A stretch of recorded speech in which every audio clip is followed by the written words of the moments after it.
அல்ஹம்துலில்லாஹி ரபில் ஆலமீன். அல்லாஹும்ம ஸல்லி அலா முஹம்மதின் வல ஆலி முஹம்மதின் வபரிக் வசலிம் அலைஹி. அஸ்ஸலாமு அலைக்கும் வரஹ்மத்துல்லாஹி வபரகாத்துஹு. வெல்கம் டு வாய்ஸ் ஆஃப் ஈமான். எல்லாரும் எப்படி இருக்கீங்க? நல்லா இருக்கீங்களா? அல்ஹம்துலில்லாஹ். அல்லாஹ் சுப்ஹானஹு வ தஆலா உங்களுக்கு நீண்ட ஆயுளையும் ஆரோக்கியத்தையும் வழங்க வேண்டும் என்று துவா செஞ்சு ஆரம்பிக்கிறேன். நம்ம லைஃப்பில் ஏதாவது ஒரு குறை கண்டிப்பாக இருக்கும். ஒருவருக்கு செல்வம் அதிகமாக இருந்தால் அதே நேரத்தில் அவங்களுக்கு வேறு ஏதாவது ஒரு விஷயத்தில் கொஞ்சம் குறைபாடுகள் இருக்கலாம். அதாவது ஆரோக்கியம் குறைவாக இருக்கலாம், இல்லை வேறு ஏதாவது குடும்பத்தில் ஏதாவது பிரச்சனைகள், இந்த மாதிரி நிறைய விஷயங்கள் இருக்கும். அதே போல் சில பேருக்கு வறுமையாக இருக்கலாம், ரொம்ப செல்வத்தில் குறைபாடு உள்ளவங்களாக இருப்பாங்க. வேறு விதத்தில் அல்லாஹ் அவங்களுக்கு நிறைவை கொடுத்துருப்பான். எல்லாமே ஒரு சேர அமைவது கொஞ்சம் கஷ்டம், இருந்தாலும் சில பேருக்கு அதுவும் அமைஞ்சிடும். ஆனால் எல்லாருக்கும் இருக்கிற ஆசை எல்லாமே நமக்கு கிடைக்கணும். அதாவது செல்வமும் நமக்கு இருக்கணும், நல்ல குடும்பம் அமையணும், நல்ல வேலை அமையணும், நிம்மதி இருக்கணும் சொல்லிட்டு நிறைய விஷயங்கள் நமக்கு இருக்கும், எதிர்பார்த்துட்டு இருப்போம். அது எல்லாமே நமக்கு பிடிச்ச மாதிரி சாதகமாக எந்த குறையும் இல்லாமல் இருக்கணும் அப்படின்னு சொல்லிட்டு நாம் ஆசைப்படுவோம். நிறைய பேர் ஆசைப்படுற ஒரு விஷயம். இதற்காக நாம் ஆசைப்படலாம், தாராளமாக ஆசைப்படலாம். எதுக்குமே நாம் பேராசை தான் படக்கூடாது. அதாவது நம்முடைய அந்த நினைவு அல்லாஹ்வை நினைப்பதை விட்டு தூரமாகிடக்கூடாது. நம்முடைய இந்த ஆசைப்படலாம், அல்லாஹ்வை நினைவு கொண்டு அவனை அதிகமாக நினச்சிட்டு அவனை அதிகமாக திக்ரு செஞ்சுக்கிட்டு துவா செஞ்சுக்கிட்டு இந்த மாதிரி ஆசைகளை, இந்த மாதிரி விருப்பங்களை அல்லாஹ்விடம் நாம் முறையிட வேணும். அப்படி முறையிடும்போது நிச்சயமாக எல்லாமே பூர்த்தியாகும். இன்றைக்கி நான் ஒரு 4 துவாக்களை சொல்கிறேன். இந்த 4ஐயும் நியத்து வச்சு இன்று முதல் தொடர்ந்து ஓதிட்டு வாங்க. ஒரு 300 முறை சொல்கிறேன். ஒரு குறைந்தபட்சம் நான் ஒரு எண்ணிக்கையும் உங்களுக்கு சொல்கிறேன். இது நானாக சொல்கிற ஒரு விஷயந்தான். நீங்கள் இதை நினச்சா ஒரு 500 முறையாக கூட ஏற்றிக்கலாம், 400 முறையாக நீங்கள் சொல்லலாம், உங்கள் விருப்பம் தான். இல்லை எனக்கு டைம் இல்லைன்னா 100 முறை அந்த மாதிரியும் நீங்கள் நியத்து வச்சு ஊதலாம். 4ஐயும் 300 முறை நான் சொல்கிற முறைப்படி நான் உங்களுக்கு சொல்கிறேன். அந்த மாதிரி நீங்கள் ஊதிட்டு வரும்போது நீங்கள் நினச்ச எல்லாமே உங்களுக்கு கிடைக்கும். எல்லாமே உங்களுக்கு எந்த குறைகளும் இல்லாமல் சமமாக எல்லா செல்வங்களும் உங்களுக்கு இருக்கும். இந்த உலகத்தில் என்னெல்லாம் சந்தோஷம் இருக்கோ அது எல்லாத்தையும் அல்லாஹ் உங்களுக்கு தருவான்.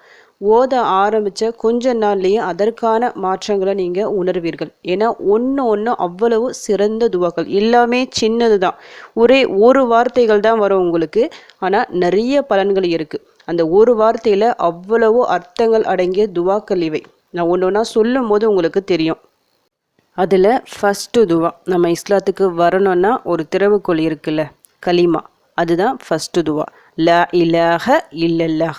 லா இலாஹ இல்லல்லாஹ் இதை ஒருத்தவங்க சொல்லிட்டா, அதாவது வேற ஒரு மதத்தில் இருக்கிறாங்க, இந்த ஒரு கலிமாவை முழு நியத்தோட முழு மனதார சொல்லிட்டு வந்தால் அவங்க என்ன ஆவாங்க? முஸ்லீம் ஆகிடுவாங்க. அவங்களுடைய கடந்த பாவங்கள் எல்லாத்தையும் அல்லாஹ் மன்னிச்சிடுவான். ஏன் இந்த வார்த்தைக்கு இவ்வளவு சிறப்புனா, அந்த லா இலாஹ இல்லல்லாஹ்னா என்னது? வணக்கத்திற்கு தகுதியானவன், வணக்கத்திற்கு உரியவன் அல்லாஹ்வை தவிர வேறு யாருமே இல்லை. ஓரிரை கொள்கை, அதை அழுத்தமாக சொல்லக்கூடிய ஒரு வார்த்தை தான் இது. சிம்பிளாக ஒரே ஒரு வார்த்தை தான், லா இலாஹ இல்லல்லாஹ். ஈஸியாக சொல்லிட்டு போயிடலாம். ஆனால் இதில் 1000 அர்த்தங்கள் இருக்குது. 7 வானங்கள் இருக்குது, 7 பூமி இருக்குது. இந்த 7 வானம், இந்த 7 பூமி இன்னும் என்னெல்லாம் இருக்கோ அது எல்லாமே ஒரு தராசில் ஒரு தட்டில் வச்சுட்டு லா இலாஹ இல்லல்லாஹ் இந்த ஒரு வார்த்தையை இன்னொரு தட்டில் வச்சா, இந்த லா இலாஹ இல்லல்லாஹ் இருக்குது பார்த்தீங்களா, அந்த வார்த்தை தான் கனமாக இருக்கும். அவ்வளவு சிறப்புகள் அடங்கிய வார்த்தை. அல்லாஹ்விற்கு பிடித்த வார்த்தைகள் இருக்குல்ல, 4 வார்த்தைகள் இருக்குது அல்லாஹ்விற்கு பிடித்த வார்த்தைகள். ஒன்று சுபஹானல்லா, 2வது அல்ஹம்துலில்லாஹ், 3வது லா இலாஹ இல்லல்லாஹ், 4வது அல்லாஹ் அக்பர். அப்போது அல்லாஹ்விற்கு பிடித்த வார்த்தைகளில் இதுவும் ஒன்று. இப்போ நபிமார்கள்லாம் ஒவ்வொரு டைமில் தோன்றுனாங்கல்ல, ஒவ்வொரு நபிமார்களும் சொன்ன வார்த்தைகள் இது. அவங்க சமுதாயத்திற்கு முக்கியமாக எடுத்துரைத்த ஒரு விஷயம் என்னது? இந்த கலிமா தான், லா இலாஹ இல்லல்லாஹ். இதுக்காக தான் அவங்க அவ்வளவு கஷ்டப்பட்டாங்க. அவங்க கொண்டு வரத்துக்கு இந்த ஒரு வார்த்தையை மனசார அவங்க சொல்லி இந்த சமுதாயத்திற்கு, இந்த முஸ்லீம் சமுதாயத்திற்கு இழுத்துட்டு வர அவ்வளவோ அவங்க கஷ்டப்பட்டாங்க. எத்தனையோ நபிமார்கள் கொல்லப்பட்டார்கள் இந்த ஒரே ஒரு வார்த்தைக்காக. சக்தி வாய்ந்த வார்த்தை இது. அதிகமாக சொல்லுங்கள், மனசார சொல்லுங்கள். இன்ஷா அல்லாஹ் கண்டிப்பாக உங்களுக்கு இது பலன் கொடுக்கும். அடுத்து 2வது துவா, தௌபா துவா. தௌபா துவாவிற்கு நிறைய சிறப்புகள் இருக்குது. அல்லாஹ் சுப்ஹானஹு வ தஆலா இது என்ன சொல்கிறான் இந்த துவாவிற்கு? இந்த துவாவை நீங்கள் சொல்லுங்கள், அதிகமாக இஸ்திக்ஃபார் செய்யுங்க. 4 புறத்திலிருந்தும் உங்களுக்கு நான் ரிசுக்கை வாரி வழங்குவேன்னு சொல்கிறான். ரிசுக்கை மட்டும் வாரி வழங்க மாட்டான், எல்லாமே கொடுக்குறான். மக்கள் செல்வத்தை, ஆண் குழந்தைகளை கொடுக்குறான், அழகான நல்ல ஒரு பயனுள்ள மழையை தரான், ஆறுகளை தரான், தோட்டங்களை தரேன், எல்லாமே உங்களுக்கு நான் தரேன். இஸ்திக்ஃபார் செய்யுங்க சொல்லிட்டு அல்லாஹ் அந்த அளவுக்கு சிறப்பாக சொல்லியிருக்கிறான் அல் குரானில். மனிதனை பொறுத்த வரைக்கும் பலகீனமாக படைக்கப்பட்டுள்ளான். நிச்சயமாக அவன் தவறு செய்வான். நம்மை அறிந்தும் தவறு நடக்கலாம், அறியாமலும் தவறு நடக்கலாம். ஆனால் அந்த தவறில் அந்த பாவத்திலேயே நிலைச்சிடக்கூடாது. அதிலிருந்து மீண்டு அல்லாஹ்விடம் தௌபா செய்பவனே உண்மையான மூமின். நாம் செய்த தவறின் காரணமாக நமக்கு சோதனைகள் வரும், வறுமை வரும், கடன் வரும், நோய் வரும், எல்லாம் வரும், எல்லா பிரச்சனைகளும் வரும். அது எல்லாத்துக்கும் முக்கிய காரணம் நம்முடைய தவறுகள் தான் இருக்கும். அதனால் அன்னைக்கு நீங்கள் தவறுக்கான ஏதாவது தௌபா துவா ஓதிக்கிட்டே உங்களுக்கு தெரிஞ்ச தௌபா துவாக்களை ஓதிக்கிங்க. நான் இன்னைக்கு சிம்பிளாக ரப்பிகு ஃபிர்லி இந்த ஒரு வார்த்தையே சொல்லியிருக்கிறேன். ரப்பிகு ஃபிர்லி நீங்கள் சொல்லலாம், அஸ்தகு ஃபிருல்லா சொல்லலாம், அல்லாஹும்மஹ் ஃபிர்லி சொல்லலாம். இதெல்லாம் ஒரு வார்த்தைகள். முடிஞ்சால் இன்னும் நிறைய தௌபா துவாக்கள் இருக்குல்ல, அதெல்லாம் ஒன்றுனா எடுத்து நீங்கள் ஊதலாம். இப்போ நான் சொல்லியிருக்கிறது ரப்பிகு ஃபிர்லி. இதை ஒரு 300 முறை ஒதுக்கிங்க. அடுத்து 3வது அல்லாஹ்வின் இஸ்மகளை கொண்டு உதவி கேட்பது. அல்லாஹ்விற்கு அழகிய பெயர்கள் உண்டு. 99 பெயர்கள் அடங்கிய ஒரு தொகுப்பை அஸ்மாவுல் ஹுஸ்னா சொல்லுவாங்க. அதில் இருக்கிற ஒவ்வொரு பெயர்களும் அவ்வளவு சிறப்பு வாய்ந்தது. அதில் இருக்க பொருளை ஒன்றுனா நீங்கள் எடுத்து படித்து பாருங்கள். உங்கள் தேவைக்கு ஏற்ப அந்த ஒரு பெயரை கொண்டு அல்லாஹிடம் உதவி கேட்கும்போது உடனடியாக பதில் கிடைக்கும். அல்லாஹ் விரும்புகின்ற ஒரு விஷயம் இது. ஏதாவது ஒரு இஸ்முக்களை, ஏதாவது உங்களுக்கு தெரிஞ்ச இஸ்முக்களை எடுத்து ஓதி ஒவ்வொரு முறை துவா கேட்கும்போதும் அந்த இஸ்மை கொண்டு அல்லாஹிடம் துவா கேளுங்க. கண்டிப்பாக உங்கள் துவாக்களுக்கு பதில் அளிக்கப்படும். இன்றைக்கி நான் சொல்லியிருக்கிற இந்த இஸ்மு யா முஜீபு. யா முஜீபுனா அதுக்கு என்ன அர்த்தம்னா பிரார்த்தனைகளுக்கு பதிலளிப்பவனே. நம்ம அல்லாஹ்கிட்ட துவா கேட்குறோம். அந்த துவாவிற்கு யார் பதில் தருவா? அல்லாஹ் தான் தர. அதனால தான் அவன்கிட்ட கேட்குறோம். நம்ம கேட்குற ஒவ்வொரு துவாவிற்கும் நிச்சயம் பதில் உண்டு. நம்ம துவாவிற்கு அல்லாஹ்வை தவிர வேறு யாராலையும் பதில் அளிக்க முடியாது. நம்முடைய கஷ்டத்தை அல்லாஹ்வை தவிர யாராலையும் நீக்க முடியாது. நமக்கு ஏற்பட்ட நோயை அல்லாஹ்வை தவிர யாராலையும் குணப்படுத்த முடியாது. நமக்கு ஏதாவது ஒரு சோதனை வருது, அதற்கு ஒரு சொல்யூஷன் கிடைக்கணும்னா அதுக்கு அல்லாஹ்வின் நாட்டம் தேவை. ஏன்னா அந்த சோதனையை தந்தவன் அவன்தான். அவனால் மட்டுமே அதை நீக்க முடியும். அதனால தான் அவன்கிட்ட நம்ம கையேந்தி துவா செய்கிறோம். அந்த துவாவிற்கு பதிலளிப்பவன் இந்த ஒரு பெயரை கொண்ட ஒரு இஸ்மோ இது. இந்த இஸ்மை கொண்டு நீங்கள் துவா செய்யும்போது நாம் கேட்குற ஒவ்வொரு துவாக்களுக்கும் அங்கீகாரம் கிடைக்கும். இப்போ இந்த துவா நீங்கள் செய்கிறீங்க, இந்த ஒரு இஸ்மின் மூலமாக அந்த துவா கண்டிப்பாக உங்களுக்கு கபுலாகும். சக்தி வாய்ந்த இஸ்மு இது. இந்த ஒரு இஸ்மை ஒரு 300 முறை ஓதிக்கிங்க. அடுத்து 4வது சலவாத்.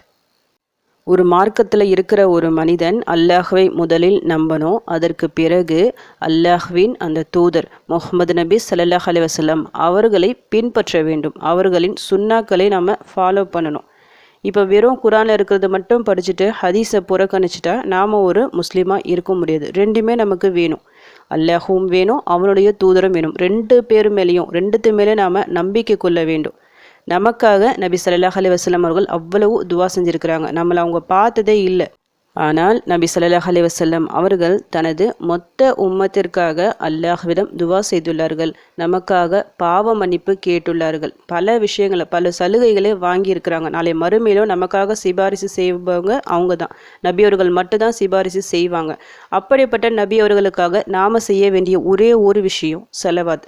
ஏன்னா என் மீது சலவாத் சொல்லுங்க சொல்லிட்டு நபி அவர்கள் நம்மக்கிட்ட சொல்லி இருக்கிறாங்க.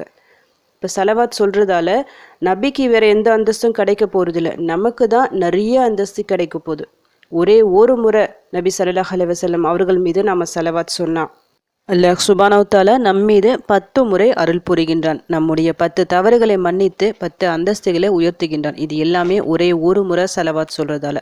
சலவாத் அதிகமாக சொல்லிக்கிட்டே இருக்கும்போது நிறைய நெருக்கடிகளிலிருந்து நமக்கு ஒரு ரிலீஃப் கிடைக்கும். வீட்டில் முசீபத்துகள் பிரச்சனைகள் இருந்தால் அது எல்லாமே நீங்கும். நிறைய விஷயங்கள் இருக்குது சலவாத் ஓதுவதால். செல்வம் பெருக்கக்கூடிய ஒரு விஷயங்களில் இந்த சலவாத்தும் ஒன்று. நிறைய செலவாத்துக்கள் இருக்குது. நம்ம தொழுகையில் அத்தியா தீர்ப்பில் ஓதுவோம் பார்த்தீங்களா, அதுவும் செலவாத்து தான். நான் இன்றைக்கி சிம்பிளாக ஒரு செலவாத் அல்லாஹும்ம ஸல்லி அலா முஹம்மத், சின்ன ஒரு செலவாத் தான். இந்த ஒரு செலவாத்தை ஒரு 300 முறை ஓதிக்கிங்க. இதற்கு பதிலாக உங்களுக்கு தெரிஞ்ச செலவாத்தை நீங்கள் தாராளமாக ஓதலாம். இன்றைக்கி நம்ம 4 துவாக்களை பார்த்துக்குறோம். ஃபஸ்ட்டு எனது கலிமா லா இலாஹ இல்லல்லாஹ். 2வது எனது தௌபா துவா ரப்பிகு ஃபிர்லி. 3வது அல்லாஹ்வின் இஸ்மு யா முஜீபு. 4வது சலவாத். இந்த 4ஐயும் நீங்கள் 300 முறை சொல்லிட்டு ஓதிக்கிங்க. 300 முறை என்பது நான் சொல்கிற கணக்கு தான். அதிகமான எண்ணிக்கையில் ஓதி துவா செய்யும்போது நிறைய பலன் இருக்கும். இப்போ 300 முறை நீங்கள் ஓதுறீங்க, எவ்வளோ டைம் ஆகும்னு நினைக்கிறீங்க? ரொம்பலாம் டைம் எடுக்காது. ஏன்னா சின்ன சின்ன வார்த்தைகள் தான். நீங்கள் விருப்பப்பட்டால் அதை நான் ஃபஸ்ட்டே சொன்னல 500 முறையும் நீங்கள் ஊதலாம். உங்கள் விருப்பப்படி ஓதிக்கிங்க. எப்போ ஊதலான்னா இன்னைக்கு வியாழக்கிழமையில் கடைசி வியாழக்கிழமை இந்த மாதத்தோட மகரிப் தொழுதுட்டு அதே இருப்பில் யாருக்கிட்டேயும் பேச வேண்டாம். அப்படியே ஒவ்வொரு வார்த்தைகளும் 300 முறை ஓதி நல்லா துவா செய்யுங்க அல்லாஹ் கிட்ட. உங்கள் கஷ்டங்களை, உங்கள் வீட்டில் வறுமைகள் இருந்தால் அது எல்லாத்தையும் சொல்லி துவா கேளுங்க. நிச்சயமாக உங்களுக்கு பலன் கிடைக்கும். ஏதாவது ஒரு தொழுகைக்கு பிறகு கூட நீங்கள் ஓதலாம். எந்த தொழுகை பிறகு நீங்கள் ஃப்ரீயாக இருக்கிறீங்களோ, நான் மகரிப் சொல்லிட்டு பொதுவாக சொல்கிறேன். ஏன்னா நிறைய பேர் மகரிப்க்கு தொழுதுட்டு குரான் ஓதுவாங்க, துவாக்கள் ஓதுவாங்க. அதனால் மகரிப்க்கு பிறகு சொல்கிறேன். ஆனால் உங்களுக்கு அந்த நேரத்தில் டைம் இல்லை, வேறு ஏதாவது தொழுகைக்கு பிறகு தான் டைம் இருக்குது. அப்படி இல்லைன்னா நைட்டு தூங்க போகிறதுக்கு முன்னாடி தான் எனக்கு டைம் இருக்குன்னா சரி அந்த டைமை நீங்கள் செலக்ட் பண்ணிக்க. உது செஞ்சுக்கிட்டு நல்லா இந்த 4 விஷயங்களையும் 4 துவாக்களையும் ஓதிக்கிங்க, துவா செய்யுங்க. இதே போல் ஒவ்வொரு நாள் செய்யணும். இன்றைக்கி மகரிப் தொழுதுட்டு ஓதுறீங்களா, அதே போல் நாளைக்கு மகரிப் தொழுதுட்டு ஓதுங்க. தொடர்ந்து ஒவ்வொரு நாளும் இதை ஓதிட்டு வரும்போது இன்ஷா அல்லாஹ் 3 நாட்கள்லேயே உங்களுக்கு பலன் கிடைக்கலாம். அல்லாஹ் நினைத்தா ஒரு நாள் போதும். ஒரு நாளே நமக்கு நல்ல ஒரு பரக்கத்தான ஒரு சூழ்நிலை நாமே உணர்வோம். அந்த வீட்டில் ஒரு பாசிட்டிவ் எனர்ஜியாக இருக்கும். நம்ம மனசில் இருக்க அந்த பிரச்சனைகள் நிறைய நீங்கி அப்போமே நீங்கின மாதிரி ஒரு ரிலீஃப் கிடைக்கும். நீங்கள் ஒரு நாள் ஓதும் போதே உங்களுக்கு அந்த மாற்றம் தெரியும். தொடர்ந்து நீங்கள் இதற்காகவே டைம் ஸ்பெண்ட் பண்ணி ஓதிக்கிட்டே இருக்கும்போது இன்ஷா அல்லாஹ் 3 நாட்களும் உங்களுக்கு பலன் கிடைக்கும். மிஞ்சி மிஞ்சி போனால் ஒரு வாரம். நீங்கள் தொடர்ந்து ஓதிக்கொண்டே இருக்கும்போது கொஞ்சம் கொஞ்சமாக அந்த வறுமை பிரச்சனைகள், கடன் இருந்த கடன் எல்லாமே நீங்கி ஒரு பரக்கத்தான செழிப்பான நல்ல ஒரு சூழ்நிலை ஏற்படும். ஒரு முன்னேற்றம் ஏற்படும். செல்வத்தில் மட்டும் முன்னேற்றம் இல்லை, எல்லாத்துலேயும் முன்னேற்றம் உங்களுக்கு கிடைக்கும். உங்களுக்கு என்னெல்லாம் தேவையோ அது எல்லாத்தையும் அல்லாஹ் தருவான். நாலாபுறத்திலிருந்தும் எல்லா வளங்களையும் அல்லாஹ் உங்களுக்கு தருவான். இந்த துனியாவில் நம்ம ஆசைப்பட்ட எல்லா விஷயங்களும் ஒன்று ஒன்றா கிடைக்கும். நாம் ஆசைப்பட்ட ஒவ்வொரு கனவாக நடக்க ஆரம்பிக்கும். உண்மையான வார்த்தைகள் இது எல்லாமே. ஆனால் நீங்கள் மனதார ஓதணும். சும்மா மேலுக்கு ஸ்பீடாக ஓதிட்டு போனால் நீங்கள் 1000 முறை ஓதுனாலும் பலன் இருக்காது. ஒவ்வொரு வார்த்தையும் நம்ம என்ன ஓதுறோம்னு சொல்லிட்டு அதோட பொருள் உணர்ந்து மனசார நீங்கள் ஓதுனா ஒரு 100 முறை ஓதுனா கூட போதும். கண்டிப்பாக உங்களுக்கு பலன் கிடைக்கும். தொடர்ந்து டெய்லியும் ஓதிட்டே வாங்க. உங்களுக்கு ரிசுக்கு வர ஆரம்பிக்கும். வர ஆரம்பிச்சிட்ட பிறகு நிறுத்திடாதீங்க. மேலும் மேலும் ஓதுங்க. அல்லாஹும் உங்களுக்கு மேலும் மேலும் தருவான். ரொம்ப ஒரு சிறப்பான ஒரு அமல் இது. இன்ஷா அல்லாஹ் இன்று முதல் நீங்கள் ஆரம்பிங்க. உங்கள் வாழ்க்கை நல்ல முறையில் மாறும். உங்கள் பிரச்சனைகள் கஷ்டங்கள் எல்லாம் தீரணும் சொல்லிட்டு உங்களுக்காக நானும் துவா செஞ்சுக்கிறேன். எனக்காகவும் என் குடும்பத்திற்காகவும் நீங்களும் துவா செஞ்சுக்கிங்க. அல்ஹம்துலில்லாஹ். இந்த வீடியோ உங்கள் எல்லாருக்கும் யூஸ்ஃபுல்லாக இருக்கும்னு நினைக்கிறேன். நீங்கள் தெரிஞ்ச இந்த விஷயத்தை மற்றவங்களுக்கும் எத்தி வைங்க. இதன் மூலம் அவர்களும் பலனடையலாம். இன்ஷா அல்லாஹ் அடுத்த பதிவில் சந்திக்கலாம். ஜஸக்கல்லாஹு கைரன் கசீரா. அஸ்ஸலாமு அலைக்கும் வரஹ்மத்துல்லாஹி வபரகாத்துஹு.